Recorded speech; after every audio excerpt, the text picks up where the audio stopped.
various different ones from across the world, actually, not in France and in the UK. There is just a quick bit of administration for anybody who is booked up or looking to book up in Bournemouth or in Brighton. In the process, don't worry, everybody. I'm in the process of finalising a thing with a wellbeing centre so I've got a room to work out and etc. But you will be receiving an email soon concerning that. Okay, so that's a bit of administration out of the way. Been really busy this week. I am fortunate enough, and unfortunately we haven't been able to sort the studio out absolutely fantastically, but I'm fortunate enough to have Tanya with me tonight. Hello, Tanya. Hello. Yes, I'm out of the picture, but I'm very vocal as always. You're the voice from afar. Yes, the voice of the Astroflower tonight. Exactly. So, usual sort of situation here. So let me just bring up the comments to see who's out here. There we go. Let's just bring that up. I do need to increase the size of that a little bit. Just a bit of administration. Liddy, how you doing? VJ, it's Vita. Vita. Yeah, I was getting it really wrong last week, wasn't I? Sorry, Vita. Do apologise. Lovely to see you, Pace. Let me just check, make sure the yeah, that's fine. You seem to be able to sort of see the thing. Yeah, so yeah, welcome. We've been. I've actually got to blow my nose. Don't look at me. Yes, I'll do that in a minute. Don't worry about it. Yeah, you, Tanya, has been.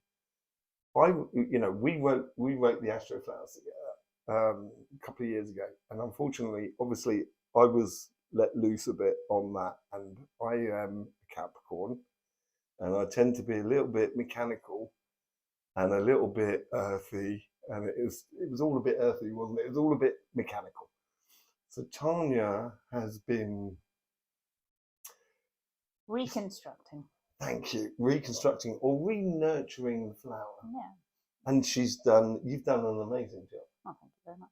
You've done an absolutely amazing job, phenomenal job.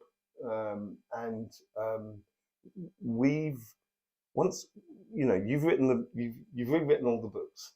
So we've got all the books ready to come to the surface. And quite extraordinary what you've managed to do. Let's be honest, what Tanya has managed to do, and it's provoked a lot of ideas about taking the Astroflower much further than we do already. And the best thing about that is that we can start putting in lots of different components within the situation. And that can be the influences from other signs and so forth, and the rhythms, and also down to gender and stuff like that. It's phenomenal how the Astroflower just keeps giving. And once we find something, there's just another layer to do. It's absolutely formidable. So yeah. So Vita says yes.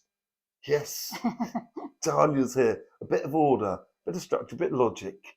Thank for that. No, it's good to be able to get it out and to share it all and be able to empower people to live the Astroflower, because it's all very well being in a book and writing down the mechanics, and you do talk a lot about all the elements and the influences and the petals, but actually being able to use that in a day-to-day real life situation and looking at compatibility with other people in the workplace, also within your health and listening to your body, your leisure activities. There's so many ways of using it and enhancing and empowering your life.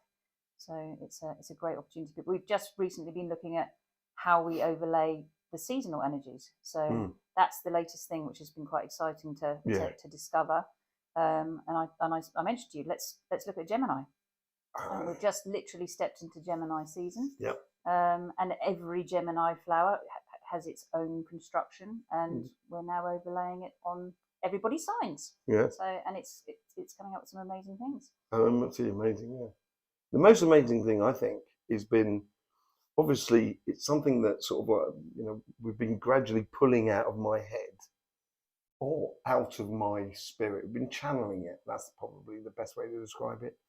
I've been channeling it for a long time out of my healing sessions and stuff like that, because ideally what it is a tool that can be used almost on a daily basis, I would say, to help develop projects, businesses, career paths, relationships, spiritual paths, your emotions, your own personal growth.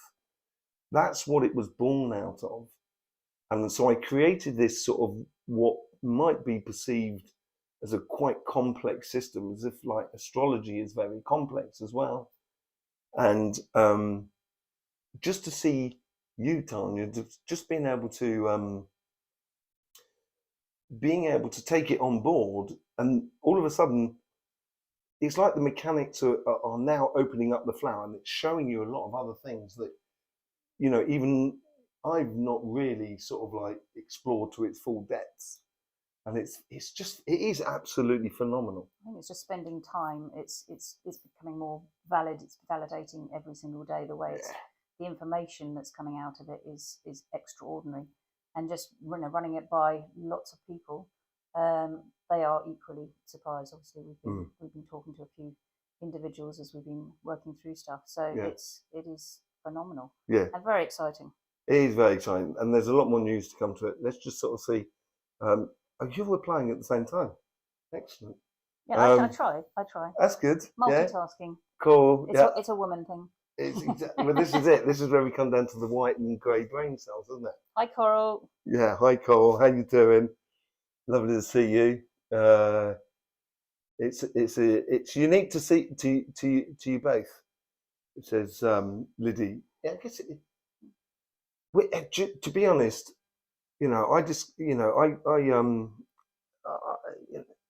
I did it because I was seeing people on a regular basis. I was seeing huge amounts of people, and I knew that if you don't do home maintenance on yourself, I know I'm going to be seeing that person in X amount of time. And I was almost kind of like trying to create something where people didn't have to, when they use it, they actually came back to see me less, which I suppose is not good for me as a business. But that's not why we're here. And it empowered people a lot more to make, concise decisions about where they're going and what they're doing and everything like that. And that is just, it's since Tanya's been taken over, since you've been taken over, Tanya, it's like, it's taken it to a whole new level. It is just taking it to a whole new level. And it's making me realize what I've been channeling over the last 15 years. It's like, you've taken all, it's like I've grouped together a lot of ingredients to make a cake, and you've come up with a beautiful wedding cake. I think it's just translating it and bringing it into real life language, and it's not all about the mechanics. It's actually so people can see it and see pictures, how it resonates in the real world. And I think that's the difference. So the books are very readable now. I think looking back to where they were, took a huge amount of time. Obviously, with technology now, we are in a different place. So it's much easier to get this information and for it to be. I would compare it when I wrote, when I was dealing with the mechanical side of writing it. The difference between the two is a bit like concrete and chantilly cream. It is. You know what I mean? It's like me with my boots on, kind of go, yeah, we'll get another ton on that. And then you come in and you kind of go, oh, right, it'd be nice with a bit of chantilly. And it's just, it is transformed in so many ways. Well, it's just, we can't wait to share it. Yeah, exactly. So tonight, what we're going to be doing tonight is, we've already, this is stuff we've already written in some of the books, because we've rewritten 24 books now. Well, we've done it by male and female. By male and so female. each sign has got its own gender. So Yeah. it's interpreted in that way, which is, again, showing up very interesting differences. Yeah, So it's phenomenal. And you know, the way a male treats fire is not the same way a female treats fire as an element. And this changes a lot. It gives a lot of sort of nuances that you couldn't really pick it out if you just did it as a flat person, you know, male and female. You know. So moving on to Gemini. Yeah, moving on to Gemini.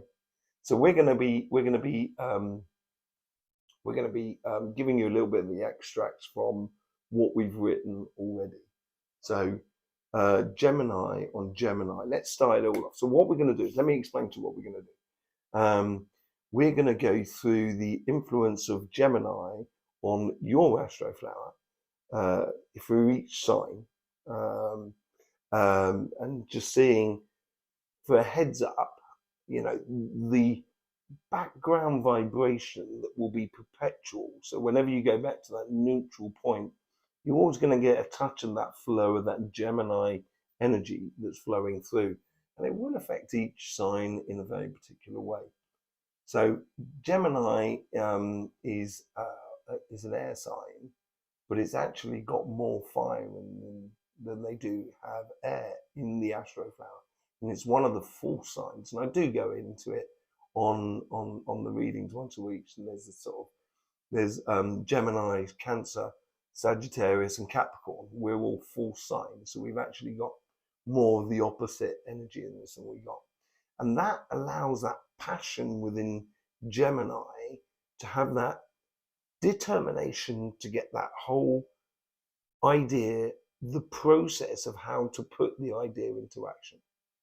And that's what there's a lot of the influence that comes through the sort of reading. So on the Gemini, you'd have on your work side, you've got a lot of fixed energy, fixed signs coming in there. Leo and Taurus, for example, they're the main 2 influences on that sort of section there. But on your relationship side, you get all the cardinal energy. So it's following through that process within your material world, and in your relationship side, it's all about taking directions. You know, so Gemini and Gemini, and if I explain it like this, it's like on your birthday, it's like your new year, and I think we all know, everybody out there, we know that when you have your birthday, you have this increase of like this surge of energy to get on and do the things you want to do this coming year. Like it, because it is your new year, and the energy does return into our lives, you know, more often than not, just like 2 or 3 days after our birthday we start to really notice it. And we tend to start to notice it on the material side of life before we do see on the emotional side of life.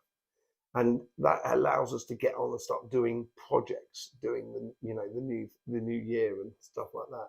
So I think with the essence of Gemini, which you get the fire and earth energy that runs through them on their financial side, it is about that passion about getting things done. And that's going to be the influence over the next sort of like 28 days as we go through Gemini. So a little bit less than that now, but generally it's about that. And on the relationship side, you get a combination of Cancer and Libra, and therefore you get pure air sign, but then you get a mixture of water and earth from Cancer. So then you start getting into the clarification of emotions, which comes from a very physical point of view. So that's essentially Gemini. You're going to be leading on with all your force and everything like that. Okay, so we're going to go through each individual sign. We should just ask. Yeah. Is there any sign that anyone particularly wants to see straight away off the bat? Because we're going to go through every single sign, and rather than make you, if you don't want to wait around and stuff like that, I know you do really, but just in case you didn't, under some weird idea, you didn't want to wait around to the end to see your sign. Just what sort of sign would we like to see? Sort of like I'm going to take some questions on first. Yeah, and then we can sort of like after each sort of after each sign we can take sort of questions on the sign. So what we're going to be doing is we're going to be looking at, I think, particular particular petal that will concern your sign and how the Gemini is influencing it. So Scorpio. Okay, Scorpio. So going on to Scorpio, let me just what I'll do is I do want to let me just bring up your when before we get back to the questions and stuff like that. Let me just bring up Scorpio flower. I'll get there in a minute. Is that right? That's Pisces. Sorry, Scorpio. Let me just bring up Scorpio. There you go. There's Scorpio there. You can see that, people. Okay. I can't put my hand over it, but you'll see what it is. You've got the bottom 4 petals, which is 1 to 4, then 5, 6, 7, 8, 9, and 10 at the top. Okay, so. Okay, with Scorpio, this is kind of focusing in on a petal that the Gemini influence we think is activating the most. Right. So where this is showing up, and this is where it's amazing that it's become so specific. A small event or a tone, a phrase, a familiar dynamic triggers a memory from years ago. It loops in your mind, not with pain, but with precision. Suddenly, you're re-evaluating something you thought you'd closed. The challenge here for Scorpio is Gemini moves fast, but Scorpio moves deep. So you may resist its push to sort of lighten up emotionally, feeling as though others are rushing the process. There's wisdom in your depth, but you need to translate it so others can hear it. Does that resonate with you, Tom? That's that was petal 7. Yeah, so we're talking about petal 7. So that's right on the it's on that side. Let me just find out where it is. It's right on the far side, which is goes just above the 2 smaller ones, and that's where you get the I will say fixed earth, water, mutable earth, and mutable air. And it was from my side, it is having that overview of looking out into the world, having influence or synchronicities which comes in from that fixed earth, from the outside world, and allows you to adapt it for your future. But it also, with that mutable air as well within that sign, you've got to sort of, I think, readapt the way sometimes you approach a situation, and that influence can be coming from the outside world. So this month here is going to be like if you're setting forward a business this month here, or trying to do a project or a career path. But let's just say you're setting up a business and you're setting up your website. Then someone comes in with ideas of how to set up your website, which is that fixed earth, which I think you should be entertaining. And it may mean a readjustment of your initial goals according to the new elements that come in. And this is where you can remodel it. And in order to do that, Scorpio, you have to sit within your element yourself, which is your fixed water. And this will mean that don't allow your emotions to override your mutable logic that you have on your karmic path this month. That's the main sort of effort. There was another bit here. Scorpio tends to hold on to experiences with emotional weight. So Gemini brings in the breeze. It kind of nudges you to reframe, release, or simply see past events from a more detached vantage point. But the tension point is you may feel pressure to let go before you're ready, or it's like people are talking over your real experience. So this sort of invites you to stay very present, but let fresh language or perspectives ease what's been locked inside.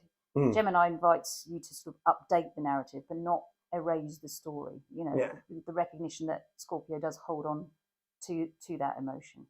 Yeah. Okay. So it's being clear about the emotion. So you can reevaluate it within your logic and so forth of how you put the ideas forward, and it being with that mutable earth that comes in from Virgo at the top of that petal. It helps you to readapt your goals and plans It doesn't mean you're going to settle for less. That's not what it means here. What it means is that there's more than one way to peel this orange, as someone once said. So there's more than one way to do that, and I think this is what Scorpio this month has got to do. Liddy's agreeing with that. Totally agree. So that's nice to have that verification. Excellent. Yeah, excellent. Is there any? Do you have any sort of questions? Questions for that? Coral, yeah, that's true. So Coral comes. It's not going to tell you that next week you're going to meet the handsome stranger. That's not what the Astroflower does. It's a self-development tool, and you have to be engaged in it in order to develop that side. And you can develop what you so wish. If you want to meet that handsome stranger or that beautiful stranger, obviously, for some others, but you've got to be in the race in order to win it, as they say. So it certainly rings very true. Did you want to step into Petal 7 at all, as far as the Scorpio is concerned, as in out of the interpretation, or shall we move on to? I think. Oh yeah, we could do that. Would you like to? Would you like to explain how Petal 7 plays out in the new Scorpio? But you're getting a first preview of this. So WHM not. I don't know what that means. WHM, why not? Yeah. Okay. I was just Petal 7, as in that's the sort of subconscious, where our beliefs are formed, things from the past. But just if you wanted to, Gemini's picked on that, so it's obviously relevant that petal, plays understands what makes up that and what sort of. Right. Okay. Yeah, I get what you mean. So you want to? Okay. In that case, let me just bring up Gemini. See where we are on Gemini. Yeah, Gemini has got that. Okay, so it's got that cardinal. It's actually, I said it was fixed elements in the financial side, but it's not. It's cardinal. But I was just going to talk about the Scorpio Petal 7. Do you want to talk about? Yeah, please do. It's up to you. Or we can. Please do. It'd be lovely. But this why not? Petal 7, subconscious for Scorpio on the material side. Yeah. So this is what it's coming fresh from the new Scorpio book. Yeah. Okay, so Petal 7 reveals how your body and material instincts process experience behind the scenes. These are the patterns you fall into before thinking, how you handle your time, money, energy, and health when you're not consciously trying to manage them. Leo Earth gives you a deep-rooted sense of personal pride in how you show up physically. Even if you don't speak about it, there's a strong internal drive to carry yourself with strength. You might keep your space organized, not just for function, but because it represents you. You have a private standard of dignity in how you dress, perform tasks, or manage your image, and it comes from the inside out. Sagittarius Air adds a scattered but spirited thread to your practical life. There's a craving for variety in how you move through the world. You may struggle to stick to routines for long, especially if they feel dull or restrictive. But when something sparks your curiosity, a wellness tool, a new budget method, a fresh approach to work, you can go deep, fast. You learn best by experience and you store wisdom through trial and error. Scorpio water sits at the heart of this petal and gives it depth. You feel everything physically, even things others don't notice. Your body often reacts before your mind catches up. A slight change in atmosphere, tone, or physical rhythm can throw you off. This makes you highly attuned to environments, but also susceptible to tension, fatigue, or emotional shutdown when your physical space doesn't feel aligned. Virgo Earth lends order and subtle control. In moments of overwhelm, you might default to tidying, organizing, or overworking as a way to feel safe. This Earth isn't loud, it's precise, internal, and often critical. You may hold high standards for how things should be done, and when those standards aren't met, your nervous system notices before you can name it. Together, these elements create a subconscious pattern of private excellence. You want to feel physically prepared, but you rarely brag about it. You want variety, but need clarity. You want freedom, but operate best with quiet rituals that calm your inner world. You're the woman that always notices when something's out of place, a wrong number on a spreadsheet, a shift in someone's schedule, attention in the room. Your instincts don't come from guesswork, they come from cellular memory. Your body remembers what feels right and what feels off. You likely have quiet routines that others don't even know about. The way you organise your bag, prep your workspace, stack your morning to-dos, or wind down at night. These things matter to you because they stabilise you. They make the world feel held. Shall I carry on, or is that too much already? I think it's amazing. Is it? That's just Yeah. that's just a flavour of what's coming out. But that's for Scorpio. And that's how Scorpio is almost, it's like that's how you channel your experiences in a way. You know, in the physical world, in the material world, is how you.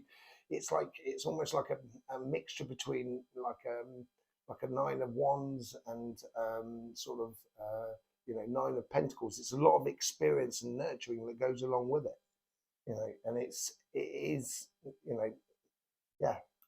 It's phenomenal. It really is. It is phenomenal what the Astroflower can deduce from it. Yeah, and it's we try and make it as very layman terms. So you don't need to know about stars and where they are and everything like that and houses. It's a working tool as we go forward. You know. For me, it feels like it just speaks to your inner truth. It kind of just touches what you don't say to other people. It just seems to know what's going on right on the inside, which is a little bit disarming sometimes. I know. It's like Capricorn, when you're looking at your own sign. Obviously, I'm a Capricorn. When you're looking at Libra, you know what I mean? It's like it is. You kind of you can't hide from the truth. No, you can't hide from it. You're reading it and kind of going, yeah, all right, oh yeah, okay. Shall we do Cancer? Because Peter was looking at Cancer. Yeah. So shall we look at that Gemini effect on Cancer? Cancer. Yeah, let's do Gemini Cancer. Can I just say something before I do? Earlier on when I was talking about Gemini, I got them the wrong way around. I know. Shocking behaviour. It is the fixed Earth and Fire on the relationship side and the cardinal on the financial side. Okay, so I just thought I'd say that. I will redo Gemini after that, but okay. Right, so moving on to Cancer. Yes. So the Gemini petal that is influencing the petal within Cancer is petal 8, which is the emotional subconscious expression. Yeah, so like your future. So Gemini's influences your inner emotional world becomes more expressive this season, even if you don't mean to show it. You may find your tone, timing, or body language giving away what you usually keep protected. The tension point here is that others may misread your withdrawal or subtle signals, and you might feel a little bit exposed or misinterpreted. So the invitation here is just to let some emotional data move through you rather than trying to contain it all.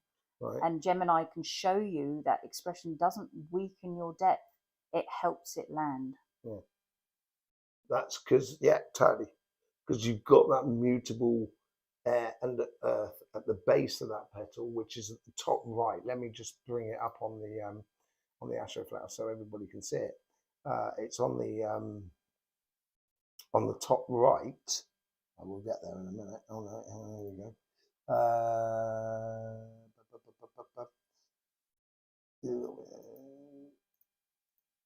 There it is there. Sorry about this. Let me just so you can see what we're talking about. So you're looking at the top section, which is on this section here, just below petal 10. And that's where you get the actual mutable energy of Gemini that comes directly through the flower of Cancer. So obviously the closer you are to the sign, it affects your sign. And as they're going through their autumn period here, it demands the future to be slightly mutable at its base, simply through its logic and through the ideas of physically how you want life to be. And that's where it's modeling that future there. But with that fixed sort of passion of that fire, which allows it to sort of like, drive on. So if you're looking at a spiritual path or a relationship side,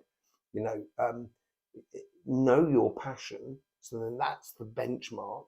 And then you can model your logic and your physical around it in order to give you a direction on your cardinal water, which caps that petal right at the top on that side. No, it's on that side.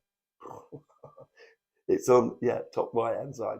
So that's, you know, that's, it's having that sort of like capacity to re-see things and see things in a different way.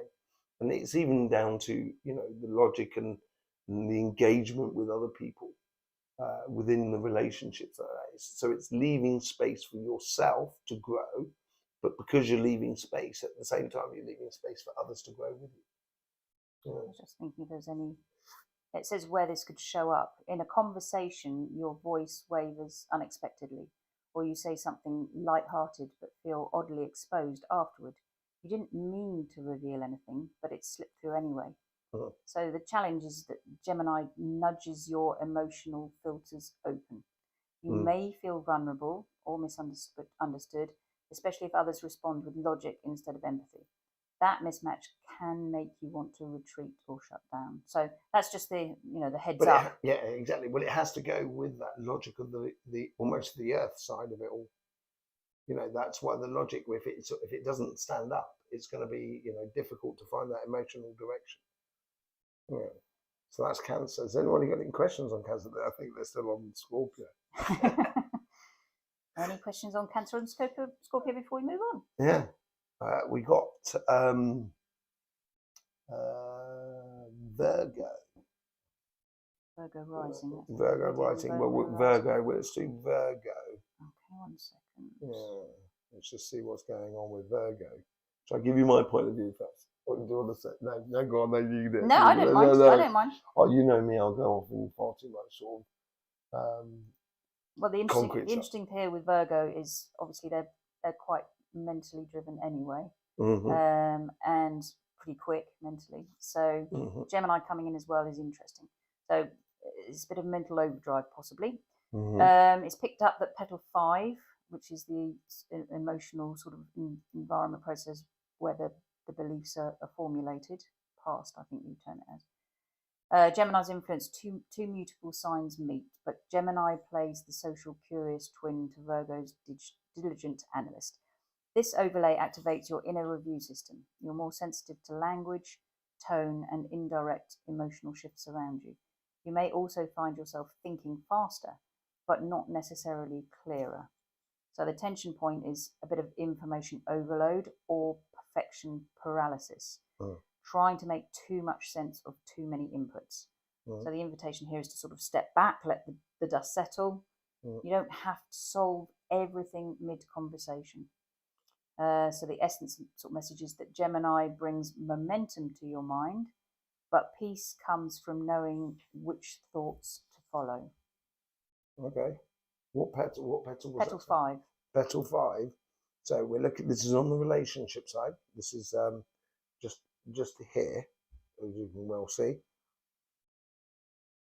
So you get that Sagittarius energy as well that comes in on that sort of section there as well, and you've got that mixture of that air and mutable earth again, for that sort of side of things. And then you have like you have your fixed earth with your fixed water as well.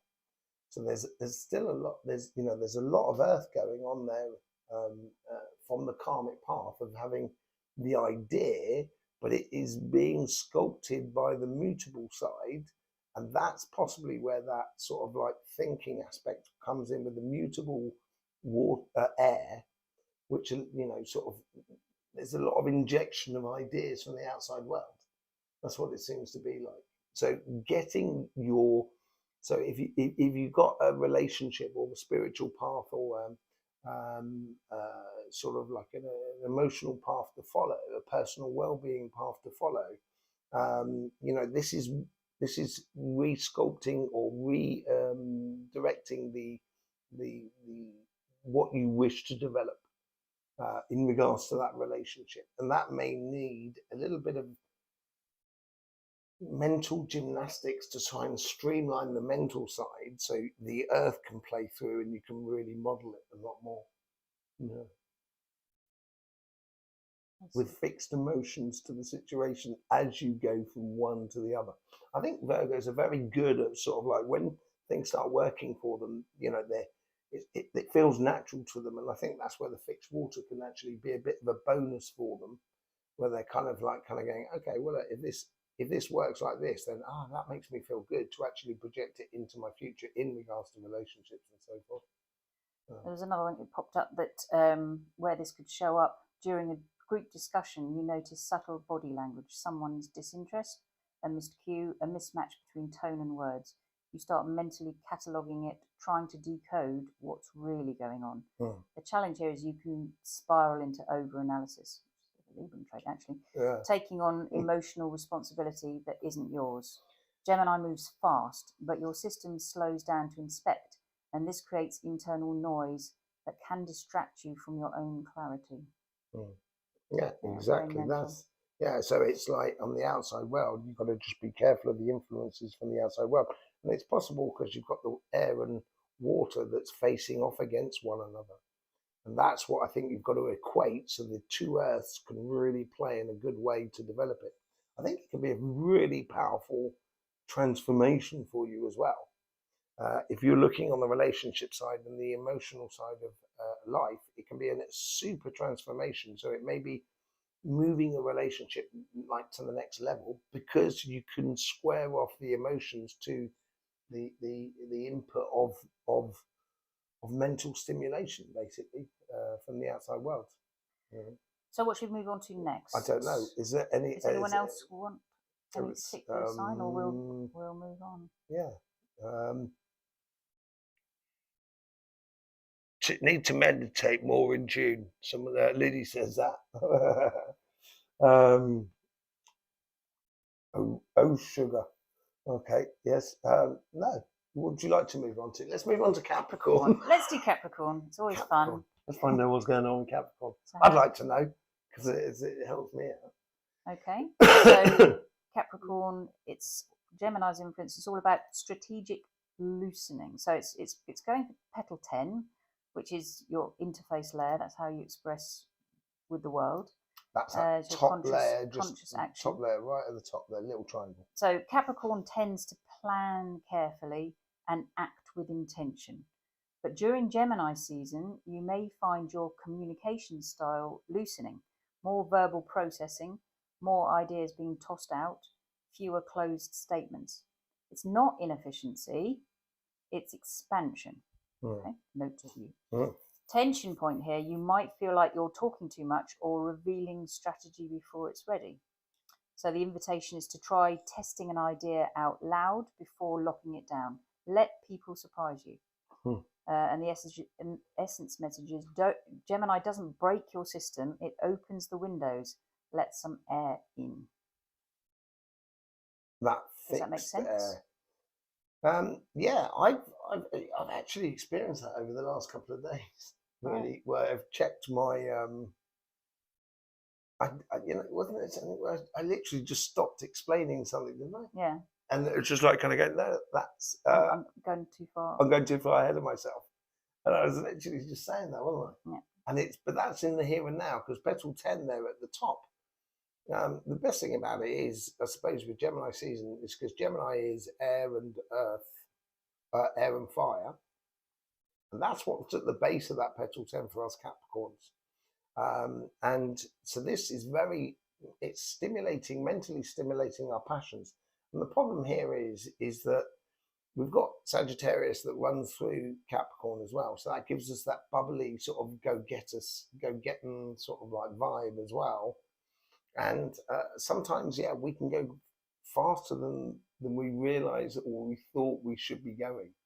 And, I even said it in the weekly readings. It's sort of like allowing at the moment, certainly with a lot of signs, not just with Capricorn, to be honest, with a lot of signs, it's allowing things to happen for you. And, that's the sort of thing I think learning to check ourselves, Capricorns, with that fixed air that comes through. So being very logical and also religious about life in a way, because it comes in from Aquarius. So, having routines, I think, will help you to sort of stop wandering off the path. Rita's just asking a question and totally correctly interpreted the symbology on the Astroflower, as in the triangles are cardinal, circles are mutable and squares are fixed. I just thought you could add in there. Did I not Obviously, explain that bit? the green is earth, the red is fire, the dark blue is water, and the light blue is air. So yes, well explained, Tom. we are working on new graphics to help out, explain the movement of the elements that goes through. So it's all in. Process. It's all in the process of developing. So for all of you Capricorns out there, I think the best way to, and this is in everyday life. A carpenter will measure twice, cut once. That's the rule. And I think that you could apply that rule during Gemini. And I think that will help, because Gemini is all about that processing and everything like that. I think that will really help you to not have to keep doubling back round on yourself to cover things that you might have missed on the first time round. And, that is very much in the here and now. So it's laying that foundation as you go in a very, I would say quite logical aspect. And if you look at Capricorn, Capricorn, which you've got in front of you there, they've got a lot of air running through them, Capricorn, and there's no earth in the center of their sign. So they're very, very fluid inside, but out on the outside, can sometimes be granite. And that's it's saying here, Gemini's fluidity clashes with your preference for polish, and that discomfort can make you retreat instead of revise. So you don't like feeling exposed if you're. I should also. Can I just say? Because obviously Tanya's reading all the books that she's been writing using the mechanics of the Astroflower, and it's just amazing. I haven't read all of this. Obviously, it's difficult. I'm doing, as much as Tanya's doing loads of stuff, I'm doing loads of stuff. It's difficult to read it all, just to hear it coming out after. It's just like kind of going, of course. And keep speaking the truth. Yeah, it's fantastic. It is an amazing tool, and we will be bringing out a lot of things like journals and stuff like that, because once you start being conscious of that, it almost, in a way, it almost frees up a lot of things that allows you to apply your consciousness and your energy within the world. So I've got to say, Tanya is becoming rapidly the Astroflower master. I would not say that. She won't accept that yet. Eventually. But I'm much more on the energy front. But it's phenomenal. The concept stands up. It is every day. I realise its strength more and more and more. And it's incredible. It's incredible what you've done. I don't know. I've only just listened to it and written it down. That's all. I'm the messenger. But it stands up, and it's in many ways, many ways. Yeah, I know. It is a phenomenal. That is a bit of a get out clause as well. So don't shoot the messenger. Is it? Yeah. Shall we move on to another one, or? Yes, let's move on to another one. And there any other sort of sign? What's a good carpenter? Yeah. Measure twice. Measure twice, cut once. That's what I get from renovating houses, me, see. Right, thank you, Vita. Have we got any fire signs? Fire signs. We got any fire signs out there? Or any rising? Should we do Sagittarius? We can do Sagittarius. Because Sagittarius is opposite Gemini, which should be really quite interesting, actually. Okay. Okay. So what sign? Interestingly, it's picked petal 6. Oh, it's picked petal 6. So the core emotional identity, core essence. So it's saying Gemini's influence. Have you got the flower up? Let me just bring it up. Sorry. Sag. Where are you, Sag? There you are, Sag. Lovely to see you, Sag. There it is. Okay. So Gemini's influence. Your philosophical compass gets a refresh. Gemini challenges what you know for sure with questions, ideas, or new data points that shift your stance, even slightly. So the tension here is that you might resist that nuance. Gemini isn't trying to unseat your truth, it's just adding layers. So the invitation here is to stay open, Let questions refine your beliefs instead of shaking your foundation. Gemini reminds you truth isn't diminished by curiosity, it's deepened by it. Well, I tell you what, that's their deep waters that runs through the central petal of, because the petal 6, now that's right, that's the other way, isn't it? That's right in the middle there, petal 6. It's right in the middle of right in the middle of your flower. It's what we call your inner sanctum, more than anything else, or inner sanctuary. You know, and on your relationship side, you have that fixed water that runs all the way around it. It is that sort of, it's like a bit like an emotional protector on the outside world, you know. But you do have that sort of like cardinal Earth comes in from Capricorn, and the cardinal Libra as well on your financial side. And this is where you could possibly get great direction, I think, within your financial side, because also at the same time, your energy is going to be flowing into the highest levels of the year. So things will really, you know, it really start moving for you, Sagittarius, at the moment. And I just want to actually just pull up Gemini, because it works really well with Gemini, because you've got that, as I said, that the fixed water that's going around, and on that fixed water, Gemini lends you fixed Earth.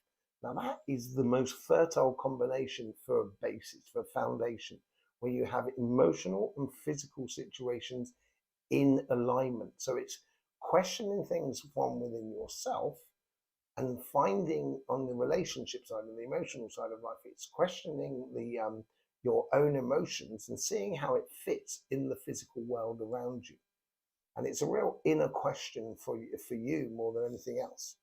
And on your financial side, you get the similar sort of thing. You get the cardinal, this is with Gemini, okay?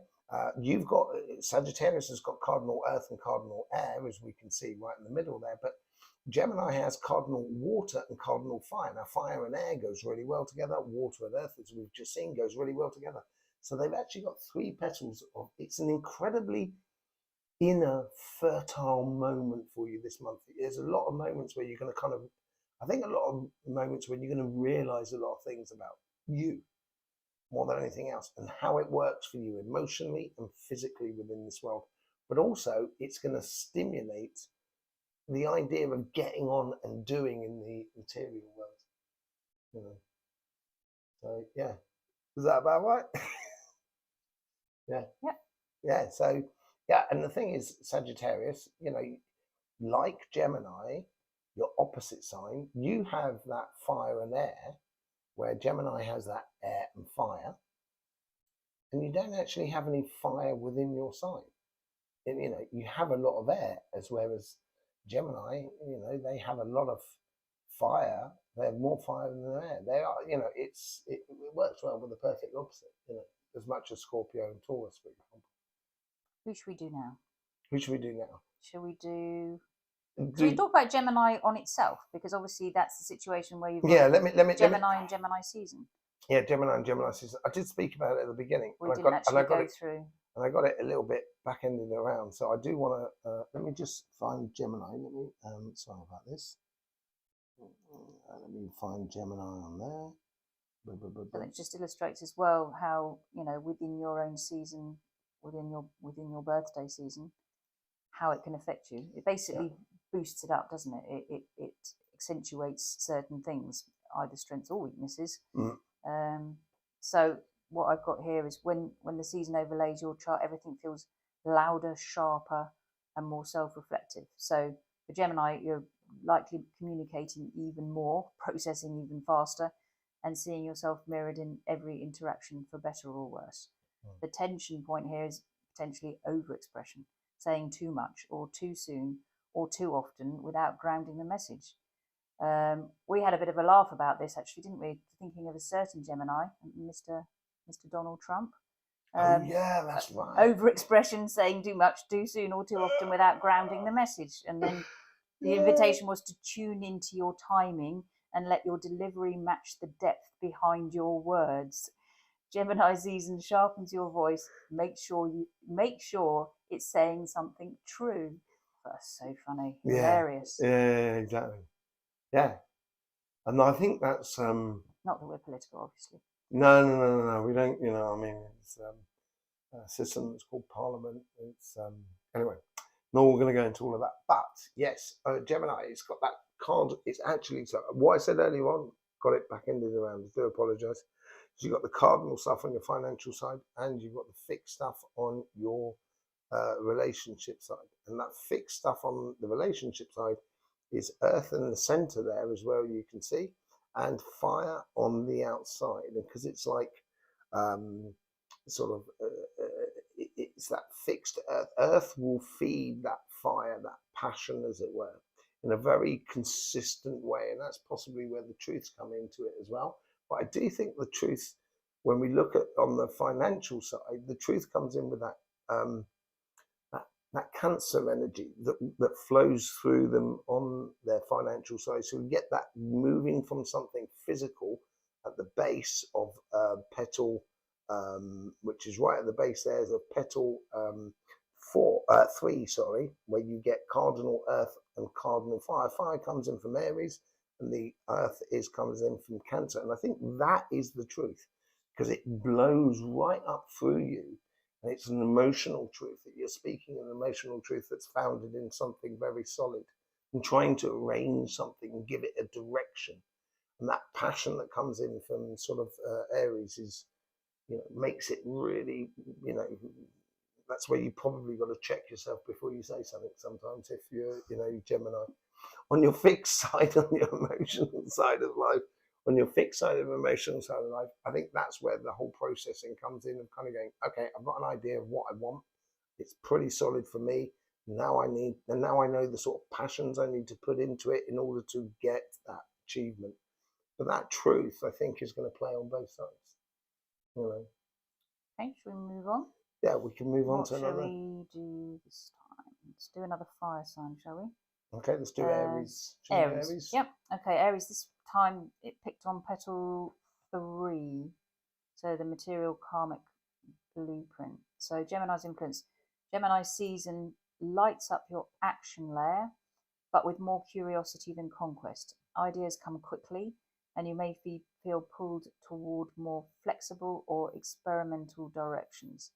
The tension here is you may want fast results, but Gemini slows the outcome while speeding the input. Sounds a bit conflictual. The invitation here is to stay in motion, but observe how you're moving, not just where you're going. The essence message is Gemini teaches you that not every path needs force, some just need better timing. Which petal was that for? Petal 3. Petal 3.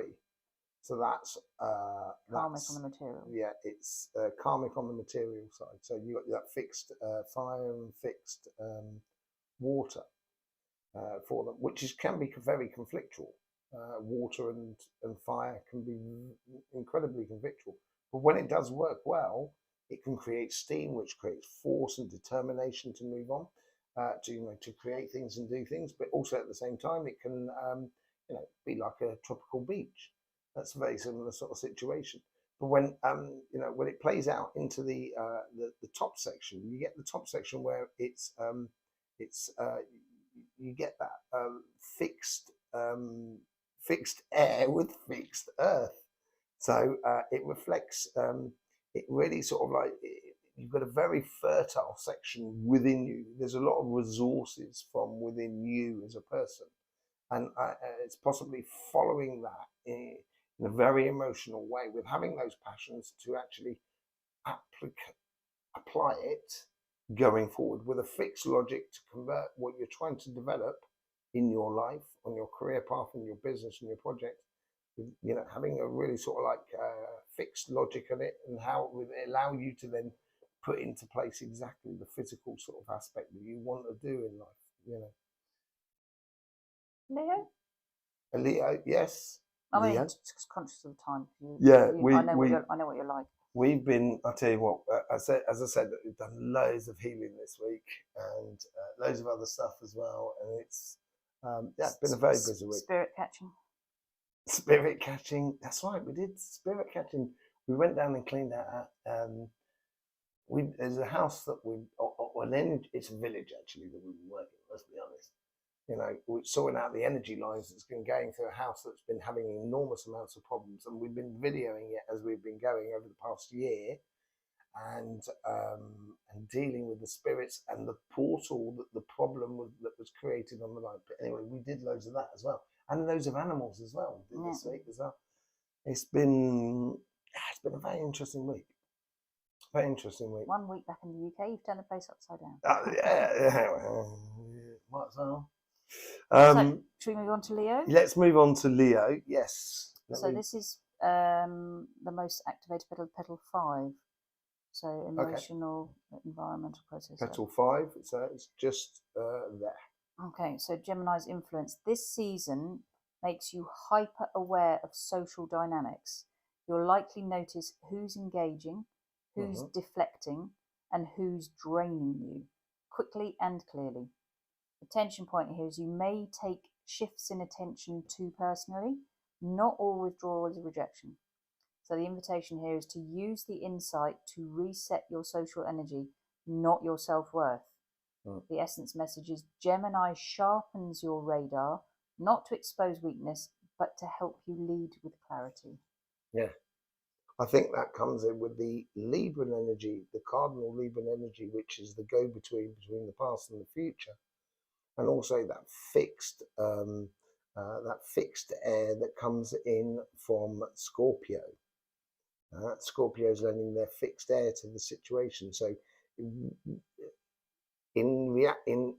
connection with the outside world, you can get these fixed ideas, which will then give you the insight to how you can have an influence upon any relationships and so forth around you, which will allow you to use your logic to actually have things advancing. And then you've got the cardinal earth, which is the definite direction that you wish to take. It's on your karmic path, and that's where you can start, circumnavigating life in a way, the complications within, we all know that, within relationships, sometimes it's difficult with family, it's difficult with friends, it can be difficult with people around you. And I think it's going to help you to see very clearly how to logically deal with those situations. And that will give you that sort of, but don't forget about the direction or the ultimate goal of what you wish to live this month here. And that will be allowed you to feel very comfortable in your fixed fire and being very sort of solid and stable, as it were, going forward. It's a really good development month for you, I think, as well. But then, it's coming close to your birthday season as well, Leo. And, so you are in your autumn period, and this autumn period is about sorting out what you've done in the past and what you want to do in the future. So it seems to be a very good shifting thing. Okay. Should we move on to another earth sign, Taurus? Taurus. Let's get on to Taurus. Hello, Tauruses. So here, the activated petal is petal 4. Right. It's got the main influence. And Gemini's influence is Taurus thrives on routine. Gemini stirs it up. This season delivers fast-moving opportunities and minor disruptions to material patterns. Money flows, resource management, or practical decisions may feel unusually fluid. This isn't chaos, it's recalibration. So the tension here is you may resist adjusting a system that still works even if it no longer fits. And the invitation is test a new process. Say yes to the plan that's still forming. Your stability doesn't have to be rigid. Gemini teaches you to stay grounded while you move. Well, this, I think, is because Taurus is like, the fundamental thing is Taurus has just gone through, we've just gone through the birthday season of Taurus.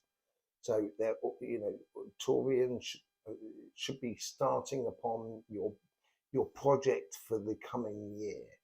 And because you're starting it, obviously, once you start putting things into place, you're not really going to know until you actually start doing it what works and doesn't work. And I think this is where Gemini is helping you in a whole sort of, you've got that fantastic determination, Taurus, absolutely brilliant determination. But that's, if you want to work smarter to get some better rewards or get the best rewards out of life, this is where I think Gemini energy can help you streamline the process that you need to do in order to get the goals that you want. That's what it seems to me. You know, you've got that plan already in place. It doesn't mean throwing the baby out with the bathwater here on your projects, on your business or your projects and your career path. That's not what that is. It's basically sort of kind of saying, okay, I want my business to be at this level in the future.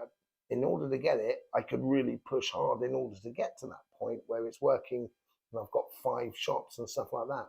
Maybe I can sort of like franchise out a little bit of my shop to other shops. So then that'll help me to develop rather than sort of having to take on 5 shops in one go. But the idea is still to get all of that shops going on in your life, you know. And so I think that's where Gemini can really, really help you.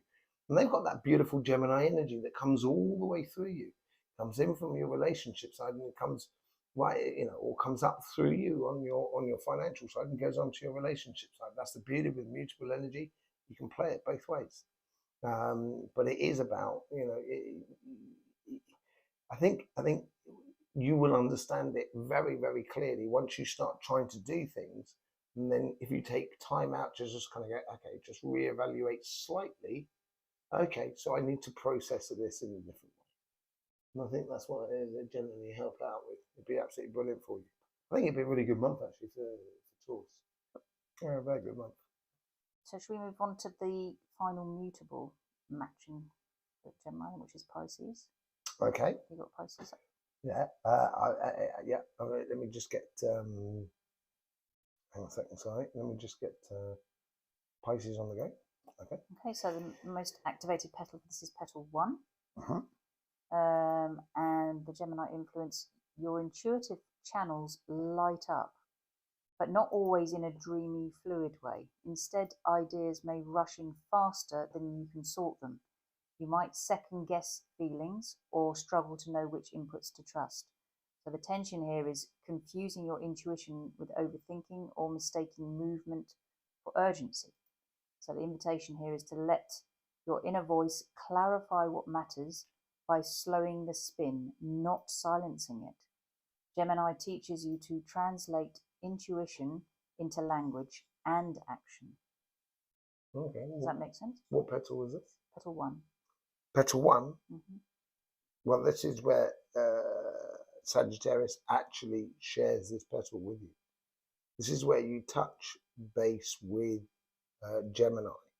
I said Sagittarius. Yes, what are you talking about? I said Sagittarius, sorry, Gemini. Pisces and Gemini. Pisces and Gemini. This is where Gemini touches your petal 1 quite physically. And if you notice at the base of this one, at the base of Pisces, there is this, you know, and you're this pure water sign as well. So, you know, you have that amazing, exuberant, you know, sort of emotional sort of energy with you. It's very, very bubbly. But you know, if you allow those passions to override things, it could dry out your emotions a little bit. And that's because we're talking about petal 1, which is just here. It's talking about the sort of influences of the world that comes in around you. And so I think this is on your relationship side. I think you need to be very clear emotionally what you wish to get out of a situation. And so, you know, don't get yourself bamboozled by the world around you. You know you.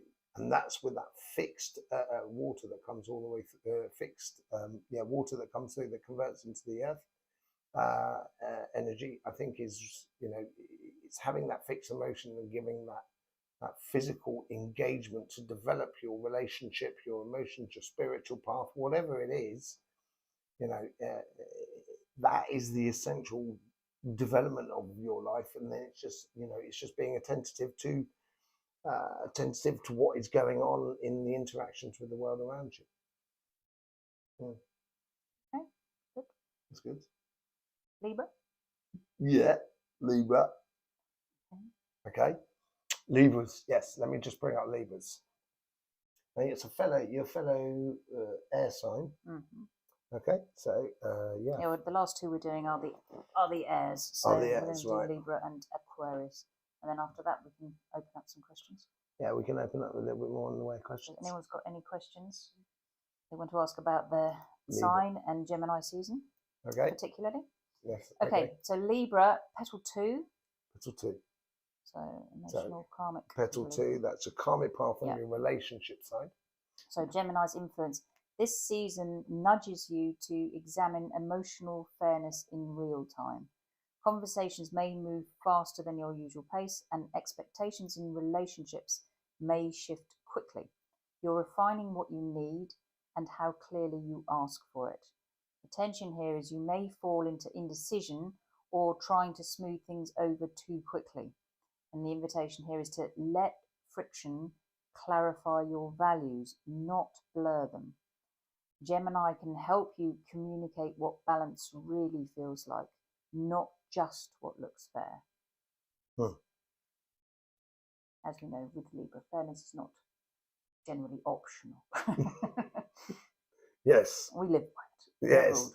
Yes, exactly. And it's that how the logic applies to the physical side of life. And this is your karmic path as well. You're looking at, that week before before 3 months before your birthday, you have that sort of like dip, as it were, and stuff like that.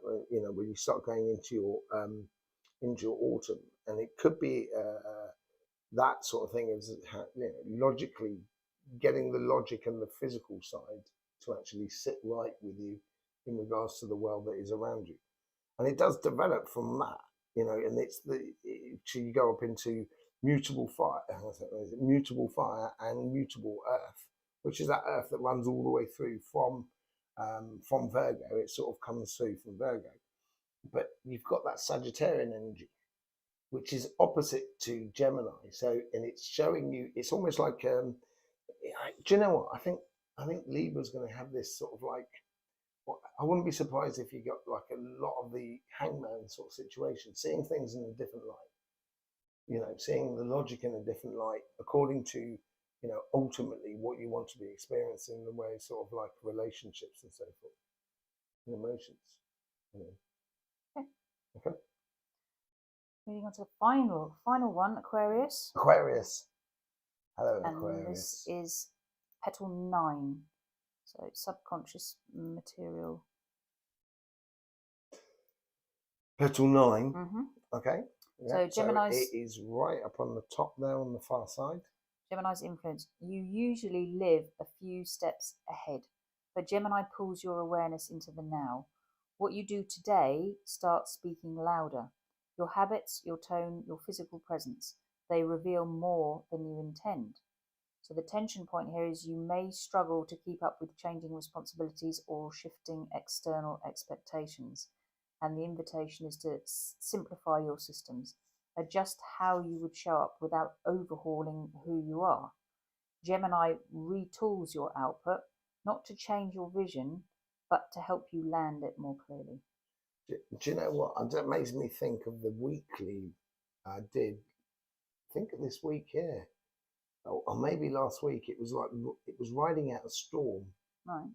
And that's about revealing your inner self and so forth, and for people to see, you for who you are and so forth, or the real people to see who you are, so you don't get swamped by people in your life that doesn't really align with you. Yeah, it doesn't really align with you. And you get that cardinal earth coming in from Capricorn as well at the top there, which is sort of allows you to play a little bit with that sort of emotional energy that comes in from Pisces, which then sort of like you can convert into that clear thinking and that passion that sort of goes along with it with the mutable fire. But I think at the moment here, Aquarius, you've had some really beautiful readings over the last month and a half, 2 months. Absolutely brilliant. And we've seen this crescendo of beautiful energies. Now we're moving into Gemini period, which is a fellow air sign. What it's doing there is there's a lot of things that helps to align with you and what you're doing. And it's like that crescendo has now got to a point where you, and it's almost as if like the rest of the world didn't get the memo, and those who didn't get the memo may just sort of dissipate within your life. And it's not that they're horrible or anything like that. It's just that, paths come together and paths go apart, but on your financial side, and this is very much within the job side. So I think here it is like you've got this sort of like direction that you need to take, and you're on that direction to get your career path or your business going. You're really working hard physically to give it some substance and moving forward. And that's where you've got to have a little bit of emotional adaptability. Otherwise, you may show your cards, as it were, a little bit too much. That's the sort of feeling I get out of it. Therefore, you can use that mutable fire to involve your passions at the right moment within your sort of like in your future financial success that is just around the corner. So we've covered every sign, haven't we? Every sign. There we go. That is the Gemini influence on everything. I haven't seen it. So it's every single sort of sign. But yeah, it plays into this sort of like this whole sort of like development thing that we're gradually working upon.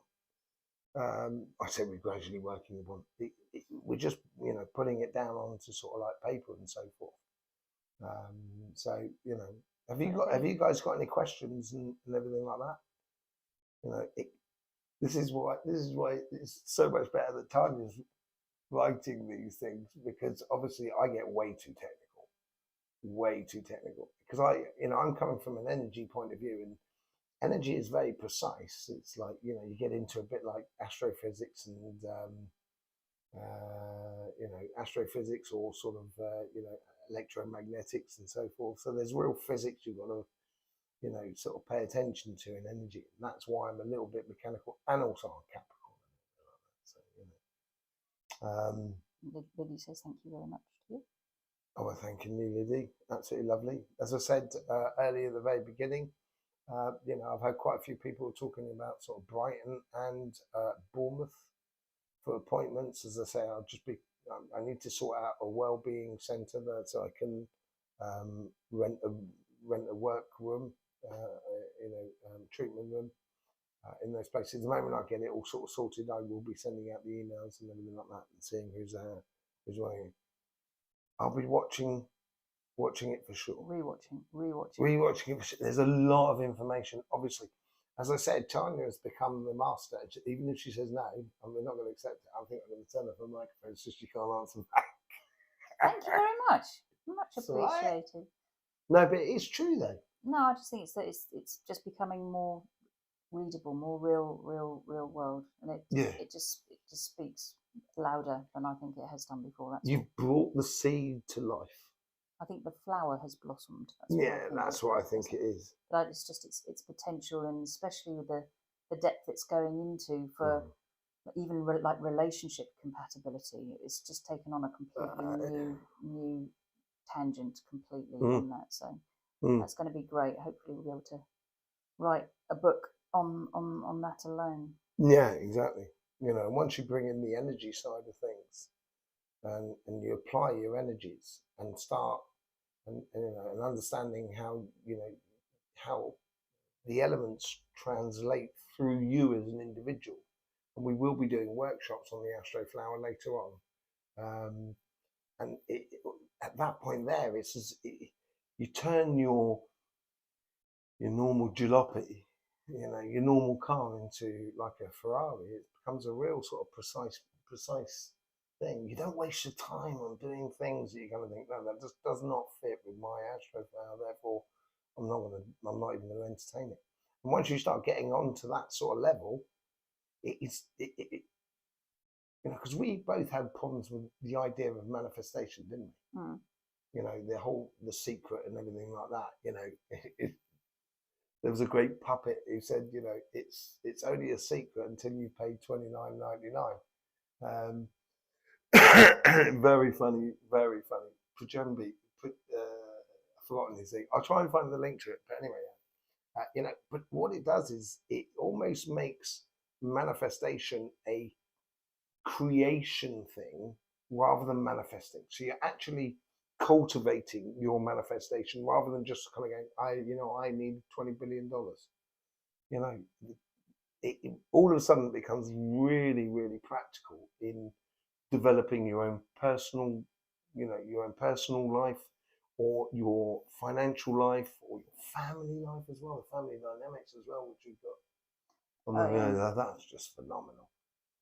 Born to a Capricorn and an Aries, for example. You know what I mean? And but it's even exposing like even psychological theories. That's what I found fascinating with the material and the emotional petals, like in a relationship. Yeah. How someone living their material world, how it affects the emotion of the partner, and it creates this loop, and it's fascinating, absolutely fascinating. It touches very much on the philosophies of Carl, of Jung. Yeah, Jung particularly, the shadow self and everything like that. It is phenomenal. You know what I mean? It's a beautiful gift that was given to us as the world. Is Maria there? I know you wanted to ask a question. I remembered Maria. I don't think she's here tonight. I don't think you're here Can tonight. I just ask you to share something, because it was fascinating to me this week what you discovered when you were looking at Cody. His chakra, because you talk about chakras a lot within the earth, you talk about chakras within humans, but you've never really talked about chakras within animals, and we've had a lot of interactions with animals this week. And when we were cleaning up that house, there was one of the dogs came to see me. Yeah. And without even really noticing I didn't know the history of what went on. The dog had a lampshade on, so there was obviously a problem. And I kind of go, got a problem with her foot, back foot. Right foot. Back right foot. And the dog had got run over on the back right foot. Yeah. So we had a lot of things going on with animals this week. And I was sitting out in the garden, that's right. And this is where we come into the whole idea of the particular one, this particular chakra, which is completely different to humans, is they don't really have a third eye. They do, but they don't. And if you look at what people give designs to the third eye, it tends to be very simple. It's not very complicated. And it's the throat chakra that's incredibly complicated with lots and lots of different petals. And that is because the third eye, in theory, is the back end of that chakra, that throat chakra. And when you look at a dog, let's just say a dog is sitting there like that. Let me just bring up, because I can't see whether you can see me or not. I'll tell you what, let me bring you back to that. Let's go back to that. Hello. Yes. So if you imagine there's a dog, he's sort of like sitting there, that's his mouth and everything like that, and then obviously you've got legs and that. The third eye and the throat chakra goes like that. So you've got the third eye is actually out the back there at the top of the dog, and then the throat comes out down there. So if you imagine a dog is sitting upright, his throat is projecting in front of him, but his third eye is behind him, and it's like that sixth sense to sense the things that are coming up behind them. But they don't look in the world in the same way. And it's the same with all animals, really. So, and I was sitting there and I was just watching his aura, and, you get like flashes of what I do. I get flashes of the chakras. It's not like, I don't see them, fully, because it goes incredibly quickly. But it just showed that two trumpets that kind of went, shoom, almost like a lighthouse, really. And it was really interesting to see that. But would the throat chakra be the expression of the dog out the front? Yeah, as they do, as Cody likes to express himself. Yeah, he speaks a lot, doesn't he? You know what I mean? But yeah, it's the throat that goes out like that, and the third eye that actually goes behind like that, rather than actually gets in a U bend or just a U shape that goes like that in the human. And then you get obviously the crown and the root, which is it's like the front and back bumper on a dog. That's the best way to describe it. And that's where the intuition a little bit comes in as well. What's in front of it as well, and what's behind it. And then you get the other chakras, which are the heart, the solar plexus, and the sacrum, and they're in place as well. So there is 5, and there's not actually 7, certainly within animals. And that's because if you look in the Bible, that's when we talk about all animals were all on, because the front legs of an animal is actually the shoulder and an arm. That's what it is. It's just on their hands and knees in a way. And it's like in the Bible they talk about it's an inclination before the humans, and we were vertical, so we have a different chakra structure. We have the same chakras, but we have a different structure, which allows us to explore the idea of consciousness and free will, basically. And it's just interesting to channel information as you're seeing it in real time with and the cat, with the energies. The cat and there's a cat in France and work. Yeah, is it different to work on remotely with animals? It's easier. It's easier. That's interesting. Well, no, it's easier than humans. That's what I was going to say. Right. Because they don't have that complexity of consciousness. Right. It's very straightforward. It's it's like when just on a physical, more of a physical level then. Yeah, but you can, obviously you get the emotions as well. Animals do have enormous amounts of emotions. You can definitely talk to animals. You can get into that whole emotional sort of side of things. But yeah, no, when you're working with, say, like cows and stuff like that, you've got all of a sudden you've got 4 stomachs. It's a different animal. But so there's lots of things doing on that sort of that sort of level, working with different sort of animals, like the baby you saw this week. Now that was amazing. That was amazing. Yeah, that was amazing. Yeah, I've never seen it. Was you were a bit like Crocodile Dundee, if anyone's seen the film Crocodile Dundee, when he literally took an antelope and it was a baby which was in the house where the spirit was. Who's been a little bit upset by it, but he was very fractious, wasn't he? And you just you took him in your hand, completely calmed down, and then you just held him in your hand, just like I could imagine Crocodile Dundee doing. He literally was just falling asleep. Yeah. And you said something about the inversion point on the back of his head or something. That's the inversion point between the third eye and the throat chakra. His mother was very surprised because he was really not settling, and he just literally just started closing his eyes. It was amazing. I couldn't let him fall asleep there, because if he fell asleep with my hand, I wouldn't have been able to do the rest of the work. Yeah, you'd be able to spirit. But yeah, no, that was really beautiful. Lovely people. Meet some great people in the world. Yeah, have to do that as your day in the life of a healer, just sorting spirits out. People. Yeah, it's. I feel blessed to live the life. Not seeing any more questions. No. Thanking everybody for being here. That might have seemed very heavy for a lot of you. I hope different kind of evening. It was very different kind of evening. But we're so excited what's coming out of the Astroflower. Really excited. Yeah, I'm so excited. We do want to share it desperately with everybody who's around us.